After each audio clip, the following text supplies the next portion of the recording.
and welcome back to the channel.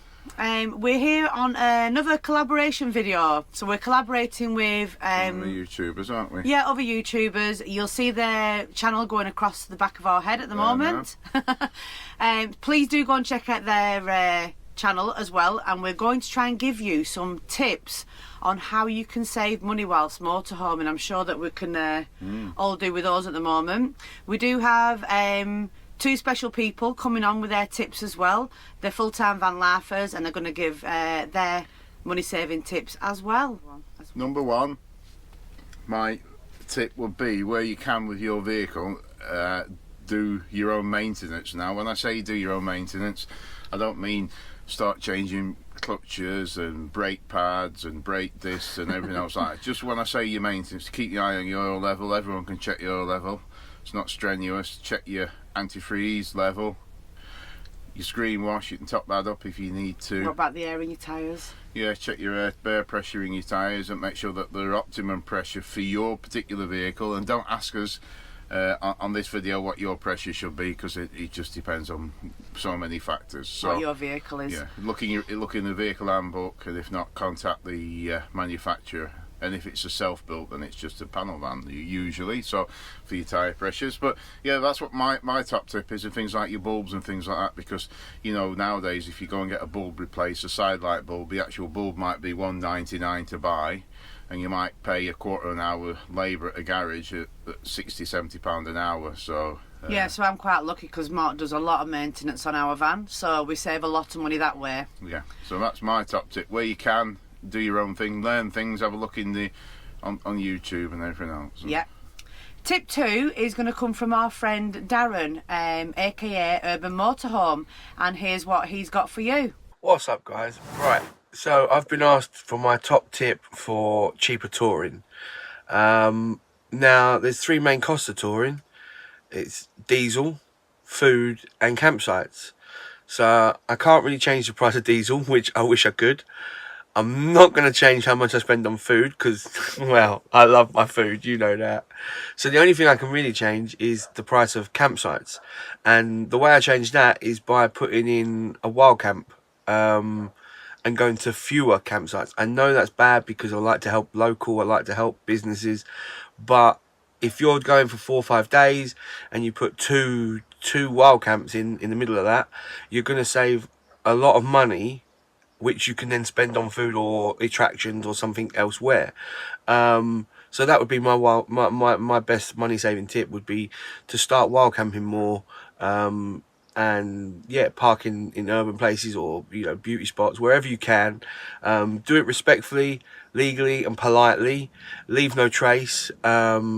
I mean, I know these guys have done it. I've got videos about how I find park ups. So if you need help doing that, there's plenty of help within the community. But yeah, start wild camping, baby. Cheers, guys. Tip 3 from me personally is when you're food shopping, don't overbuy. We tend to do this quite a lot, aren't we? We've started right up to the brim. We've started reining it back now, because you think you're gonna go, you can be going Friday night, Saturday night if it's a weekend. We end up fetching it all back with us. So one, you've got a lot of food there that you didn't need and you've bought, and two, you've got the excess weight that you're carrying around in your van, which will make your van want to work harder, and you're going to use more fuel. And your fridge is going to use more gas because there's more stuff in there to keep Yeah, cold. so you're using more gas, and then more we'll throw expense. it away after a few days. We'll show you a clip now. We've been away for 4 nights and this is what we've still got in our fridge. So It's ridiculous. So yeah, top tip is don't overshop. Try and do some meals before you go. Do meal preps, so then you've got your food ready made in your fridge. You know what you're having Friday night, you know what you're having a Saturday night, unless you're like Mark and he sees a Chinese and he wants Chinese. But you can have them little treats, but keep your fridge to a minimum. So tip number 4 is from our friend Greg Virgo. Greg's got a large YouTube channel themed on van building and travelling Europe. Yeah, so. and he's going to give us one of his top tips. Hello guys, one of my top tips for saving energy and money while you're travelling around is to do with your fridge.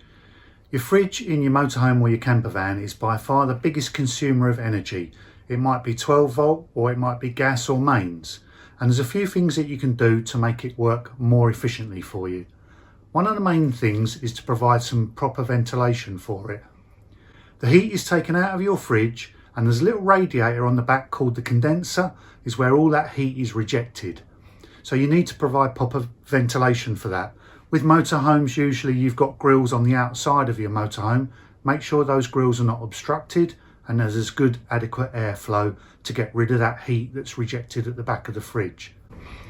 If you haven't got those, you can provide an airway at the top of the fridge for the heat to come out of the front of the cabinet, or you can even cut a vent into the top of your worktop at the back, so the heat rising up the back of your fridge can come out of your worktop or out of your cabinetry.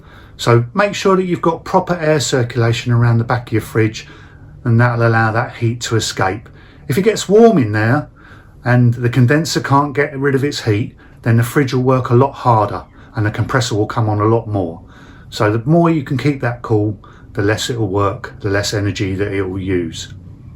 The other thing you can do as well is turn the temperature up a degree or two. It doesn't need to be like the Arctic Circle inside there. You can turn it up 1 or 2 degrees. It will still keep your produce cool and it will use a lot less energy. The compressor will come on less, and you know, it will just save you money in the long run. And then the last thing we do with our fridge, sometimes in the winter when it's really cold, when we jump into bed at night, we flick the fridge off. If the fridge door's not being open, it's full of produce which is already down to temperature. You know, it's not going to gain much heat overnight. You're not opening and closing the door. You're not putting stuff in and out. So overnight, turn it off. First thing in the morning, turn it back on again. And again, that compressor won't run overnight. It will save you lots of energy, especially if you're running on 12 volt off your leisure batteries and you haven't got any means of charging because you're asleep and it's dark outside. It's a good way of saving energy. So there you go. I hope that helps you to save a little bit of money when you're on your travels. And I hope to see you out on the road sometime. Cheers. So that's a really good tip from Greg there, but our last final top tip would be, I've been speaking to Mandy of aka John and Mandy, and she was letting us know about hypermiling.